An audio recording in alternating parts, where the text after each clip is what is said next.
বুড়ো হওয়ার আগেই সব কিছু ভুলে যাচ্ছি। বাসার সবাই খেতে চাইলো একটা, আমি রান্না করলাম আর একটা। বাসার সবাই কি খেতে চাইলো আর আমি কি রান্না করলাম, সব কিছুই শেয়ার করব তোমাদের সাথে। সো হ্যালো এভরিওয়ান, আসসালামু আলাইকুম। কি অবস্থা তোমাদের, কেমন আছো? আবারও চলে আসলাম নতুন একটা ডেলি ব্লগ নিয়ে। আমার যে আজকাল কি হলো, আমি এত বড় ভুল করে ফেললাম আমি বুঝতেই পারলাম না। এই তো এখন আমি কিছু শুকনা মরিচ ভেজে নেব, এর জন্য একটু তেল দিয়ে নিছি। এই শুকনা মরিচটা অনেক ঝাল, এর জন্য কমাই দিছি। দুইটা ভর্তাতে দিব আর একটা ভর্তা করব শুধু মরিচ ভর্তা। আর এই মরিচটা ভাজার সময় আমি একটু রসুনও দিয়ে দিছি। রসুনটা না আগে ভাজতাম না, শুধু মরিচ ভেজে কাঁচা রসুন লবণ দিয়ে ভর্তাটা করে নিতাম। ওইটা মনে হয়তো কি অনেকটা ঘেরান হইতো। এখন আবার দেখলাম এবার গিয়ে মা না রসুনটা ভেজে তারপর ভর্তা করে। তো ভাবলাম যে আমিও বাসা এটাই করি। এই তো এখন কিছু বেগুন ভেজে নিব, আর বেগুন ভেজে ভর্তা করলে খেতে কিন্তু অনেক মজা। আমি না আগে এটা দেখতাম যে অনেকে কাঁচা বেগুন ভর্তা করে, তো ওইটা খেতেও মজা, কিন্তু এটা খেতে মনে হয় কি আমার কাছে একটু বেশি মজা আর কি, যার কাছে যেটা ভালো লাগে। বেগুনটা লাল লাল করে কড়া করে ভেজে তারপরে উঠাই নিব। এই তো বেগুনটা ভাজা হয়ে গেছে, এই কড়াইটা ধুয়ে এটার মধ্যে আমি একটু ভেন্ডি ভাজি করে নিব। এর জন্য একটু পেঁয়াজ দিয়ে দিছি আর ভেন্ডিটা এখন দিয়ে দিব। আর কাঁচা মরিচ লবণ সব কিছু দিয়েই আমি একটু নেড়ে চেড়ে ঢাকনা দিয়ে ঢেকে দিব। আর ভেন্ডি ভাজিটা না অন্য কেউ যদি কেটে দেয় তখন দেখি কি কেমন একটা বিজল বিজল হয়। এই কথাটা কেন বললাম, আমার বাসা যে আপা কাজ করে উনিও একদিন কেটে দিয়েছে, দেখলাম যে ভাজি করার সময় বিজল বিজল হয়েছে। একদিন আমি অসুস্থ ছিলাম, আমার মেয়েও কেটে দিছে, দেখলাম যে ওইটাও বিজল বিজল হয়েছে।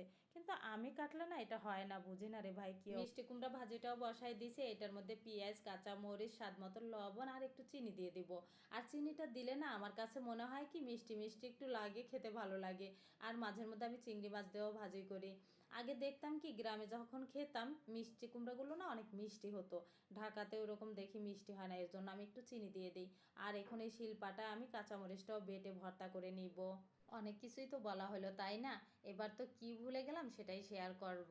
আমার বাসার সবাই না খিচুড়ি দিয়ে ভর্তা খেতে চাইছে, তো আমি ভাবলাম কি খিচুড়ি বসাম, মনে ভুলে আমি এক পাতিল ভাত রান্না করে রাখছি। এখন আমরা মানুষ কম, আর আমি এতগুলো ভাত রান্না করে রাখছি, এখন যদি আমি খিচুড়ি রান্না করি তাহলে আমার ভাতগুলো আমি কি করব। ওইটা চিন্তা করে এদেরকে আমি বুঝ দিলাম কি গরম ভাতের সাথে ভর্তা কি মজা লাগবে খেতে, তাই না? আর একদিন করে খিচুড়ি খাওয়াবো। তারপরে এরা তো বিশাল রাগ, আর আমি পরে আর খিচুড়ি রান্না করি নাই। এতগুলো ভর্তা এই কাজগুলো করে আর আমার খিচুড়ি রান্না করতে ইচ্ছা করে নাই। বড় কথা হয়েছে কি ভাত এক পাতিল এই যে পাশের চুলায় দেয়া আছে, এক পাতিল ভাত এগুলো নষ্ট হওয়ার ভয়ে আমি এদের আর রান্না করে দেই নাই। পরে এদের খাইতে বসছে, এরা বলতেছে খাবো আজকে খিচুড়ি, আমার বউ এক পাতিল ভাত রান্না করছে। আমি বললাম খাও, রাগ করো না। পরে যাই হোক বুঝতে পারছে যে থাক ভুল হয়ে গেছে, সবাই ওইটাই খেয়ে উঠলো। এই তো সবগুলো আইটেম ভর্তা করা হয়ে গেছে। দুপুরে তো রান্না বাড়া ভাজি ভর্তা সবই হলো, মাঝের মধ্যে রাগও হলো। সন্ধ্যার সময় কি দিয়ে নাস্তা করব, জামাইকে বললাম যাও নান রুটি আর গ্রিল নিয়ে আসো। জামাই তো নিয়ে আসলো, বাচ্চারা এবার বিশাল খুশি। দুপুরে যে রাগ হয়েছে তার চেয়ে বেশি খুশি এখন হয়েছে। বাচ্চাদের পছন্দের খাবারই তো এগুলো, তাই না? এখন আমার জামাই এর মধ্যে দেখে একটা ডাবও নিয়ে আসছে, সেই ডাবে এক মগ পানি হয়েছে। আমি আর ভিডিওটা বড় করব না, ভিডিওটা এখানেই রেখে দেবো। আসসালামু আলাইকুম।